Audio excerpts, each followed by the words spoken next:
നമ്മുടെ ഈ ക്യാബേജ് ഉപയോഗിച്ചുകൊണ്ട് തോരൻ മാത്രമല്ല കേട്ടോ. ദാ ഇതുപോലെ ഒരു പ്ലേറ്റ് നിറയെ നല്ല അടിപൊളി ടേസ്റ്റിലുള്ള കറുമുറ പക്കോടയും കൂടി ഉണ്ടാക്കിയെടുക്കാവേ.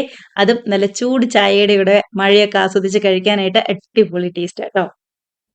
അപ്പൊ നമുക്ക് ആദ്യം തന്നെ മിക്സിംഗ് റെഡിയാക്കി എടുക്കാം. ഒരു ബൗളിലേക്ക് ദാ നീളത്തില് തീരെ കനം കുറച്ച് അരിഞ്ഞ ക്യാബേജും, സവാളയും, പച്ചമുളകും, ഇഞ്ചി വെളുത്തുള്ളി പേസ്റ്റും, കൂടെ തന്നെ പൊടിയായിട്ട് കട്ട് ചെയ്ത മല്ലിയിലയും കറിവേപ്പിലയും കൂടി ചേർത്ത് കൊടുക്കുന്നുണ്ട്.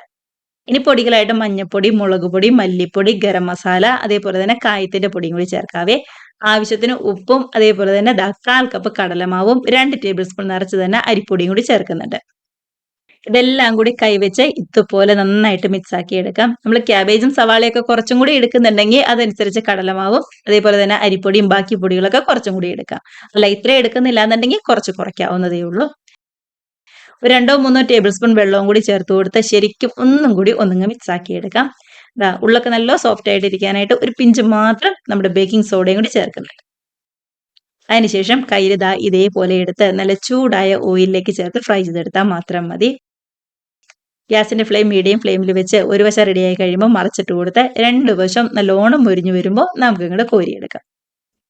കണ്ടോ ഇതുപോലെ കളറൊക്കെ മാറി നല്ല അടിപൊളിയായിട്ട് തന്നെ വന്നിട്ടുണ്ട്. അപ്പൊ സ്കൂളൊക്കെ വിട്ട് വരുന്ന നമ്മുടെ കുട്ടീസിന് ദാ ഇതുപോലെ ഒന്ന് ട്രൈ ചെയ്ത് കൊടുത്തു നോക്കൂട്ടോ. അവർ ഉറപ്പായിട്ടും പാത്രം കാലിയാക്കി തരും.